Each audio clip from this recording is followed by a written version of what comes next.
The girl stabbed her best friend 80 times, but her friend didn't even blink. The next day, she tried electricity, dragged in a high-voltage shocker, clipped the wires to her hands, and cranked it up to max. The bowl started smoking, but her best friend? Still sitting there, completely unfazed. Nothing worked, so she went for poison, tricked her into swallowing a deadly pill, but the girl just frowned and said it tasted gross. At that point, she lost it, took her straight to a cliff, looked down at the bottomless drop, convinced this time she'd win. She even planned the funeral in advance, lit the paper herself, watching it curl into ash. But before the last flame died out, the girl was already standing behind her. Turns out, she couldn't be killed, because she had lived for 3,000 years. 3,000 years back, a ruthless prime minister kidnapped villagers all to cook up an immortality serum, and when she tried to stop him, they pinned her down and forced the potion into her mouth. Everyone thought she was doomed, but then snow began to fall, the sky turned black, and instead of dying, she rose immortal.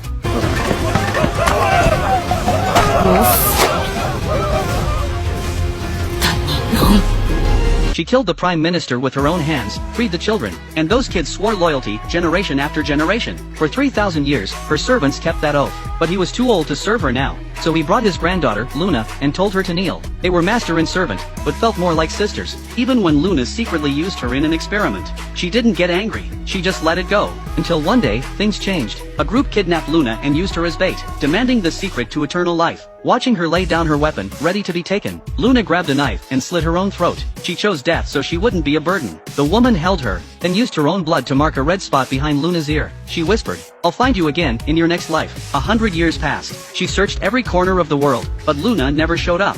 Then one day, a young monk came to her, said his master had seen a vision Luna would return today, but the master was dying, and she had to rush. She got in her car, sped toward the temple, but on her way to the temple, she hit a delivery girl. The girl wasn't badly hurt. She offered her $500 to settle it, but the girl playing it up, trying to get more. The woman knew it was a scam, but she still tossed her $30,000 and drove off. What she didn't know, the girl wasn't doing it for herself. She needed the money to help a co-worker's sick daughter. Her own injuries? She ignored them. When the woman finally reached the temple, the master was gone. She was just a few minutes too late, and she missed her only chance. From that day on, she hated the girl for it. But fate had already decided, because behind the girl's ear was a red birthmark, the same one she had drawn. Luna was back, but this life was cruel. Abandoned as a baby, and right after turning 18, she was forced to marry an old man for $20,000. Not for herself, but to fund her brother's new relationship. Only her adoptive father cared. One day, he handed her an envelope. Inside was $20,000. He told her she didn't have to marry. But she was confused. How did a museum guard earning $2,000 a month get that kind of money? A minute later, museum staff knocked on the door.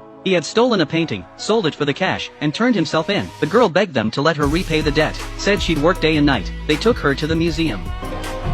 是你？你是那个冤大人美心善的小姐姐，我们也是有缘哈。